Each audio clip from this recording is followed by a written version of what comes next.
திருவண்ணாமலை மாவட்டம் தெல்லூர் கிராமத்தில் காமராசர் அவர்கள் பேசியபோது ஒலிபெருக்கி சரியாக வேலை செய்யவில்லை.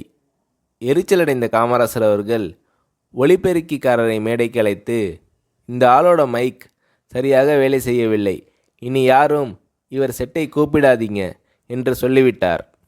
ஒலிபெருக்கிக்காரர் போராடி மைக்கை சரி செய்தார். காமராசர் அவர்கள் பேசி முடித்தார். மக்கள் எழுந்தனர். காமராசர் ஒலிபெருக்கிக்காரர் முகத்தை பார்த்தார். உடனே அவரை மீண்டும் மேடைக்கு அழைத்து மக்கள் கூட்டத்தை பார்த்து, எல்லோரும் கேட்டுக்குங்க, இவர் பேசாத மைக்கையும் பேச வைத்து விட்டார். நான் பேசியது உங்களுக்கு நல்லா கேட்டுச்சா என்றார் காமராசர்.